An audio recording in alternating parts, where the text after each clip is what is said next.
Сәлеметсіңдер ме балалар? Көңіл күйлерің қалай? Сауат ашу негіздері. Г дыбысы мен әріпі. Балалар, алдымен шаттық шеңберін айтып сәлемдесіп алайық. Арайлап таң атты, алтын сәуле таратты, жарқырайды күніміз, көңілдіміз бүгін біз. Қайырлы таң достарым. Балалар, мен сендерге жұмбақ жасырайын, мұқият тыңда.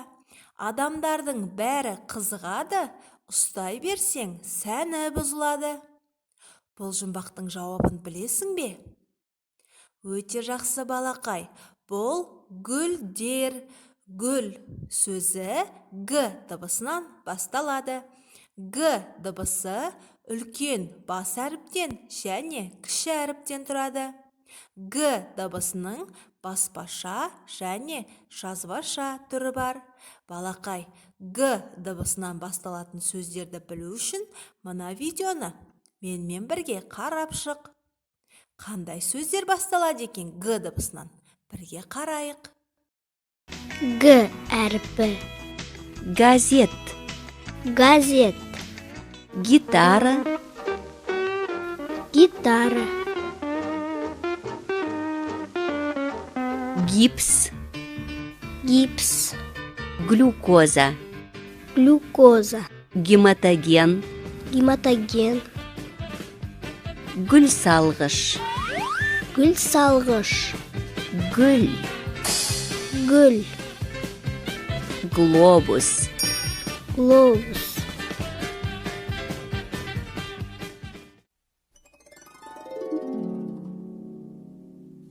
Г дыбысынан басталатын сөздермен таныстық. Енді ойын ойнайық. Қай дыбыстан басталады? Глобус, гүл, гүлдер және газет. Балалар, бұл сөздер қандай дыбыстан басталады? Дұрыс айтасыңдар, Г дыбысынан басталады. Г дыбысы созылмайды, қысқа айтылады. Демек, бұл қандай дыбыс? Дұрыс айтасыңдар, Г дыбысы дауыссыз дыбыс. Ұяң сөздің басында, сөздің ортасында келеді. Балалар, қараңдаршы, Г дыбысы қандай әріпке ұқсап тұр? Дұрыс айтасыңдар, Г әріпіне ұқсайды. Балалар, Г дыбысы дауыссыз дыбыс, оны созып айтуға келмейді. Мына сөздерге дыбыстық талдау жаса. Гитара, егін және кереге сөздеріне дыбыстық талдау жасаймыз. Бірінші гитара сөзіне қарайық. Г дыбысы қай жерінде орналасқан? Егін, кереге сөздеріндегі Г дыбысының орнын анықта. Балалар, енді жұмыс дәптерімізді ашып, тапсырмаларды орындайық. Бірінші суретте бейнеленген кейіпкерлерді ата. Осы мультфильмдердің арасында саған қайсысы ұнайды? Суреттен Г дыбысы естілетін сөздерді ата. Ертегі сөзіне дыбыстық талдау жаса.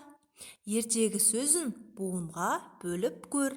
Екінші тапсырмамыз құртақандар туралы. Ертегідегі ергежейлілер саны неше?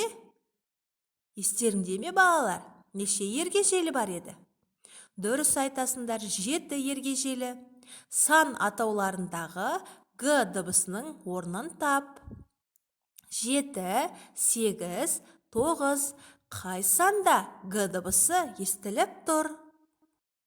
Есімізде сақтаймыз. Г ұяң дауыссыз дыбыс.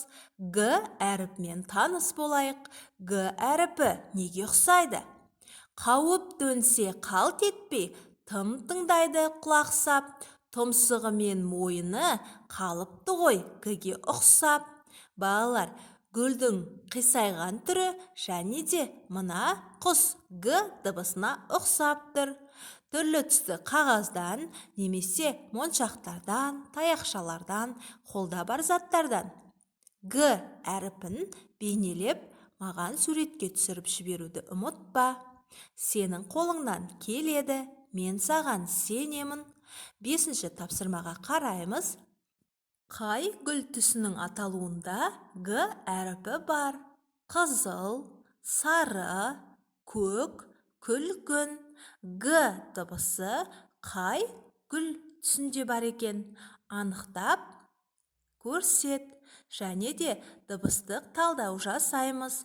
Балалар, енді Г дыбысының жазылуымен бірге танысып шығайық. Жазып үйренейік. Мұқият тыңда. Үлкен жолдың ортасынан сәл төмен қаламыңды қой.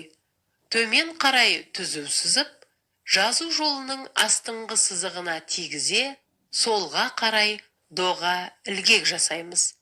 Алғашқы түзудің сол жағын ала, оңнан солға қарай доға жасай отырып, үлкен жол ортасында оңға қарай түзу тартып, қалпақ кигіземіз. Жазу жолының ортасына қаламыңды қой. Оңға тарта жолдың үстіңгі сызығына тигізе, доға сызықты иіп, көлбеу түзу жүргіземіз. Астыңғы сызыққа тигізе, доға сызып, ілгек жасаймыз. Дәптеріңді ашып, менімен бірге Г әріпін жаз. Г дыбысын жай дәптерге және жұмыс дәптерге бірнеше рет қайталап жаз. Балалар, біз бүгін Г дыбысымен таныстық.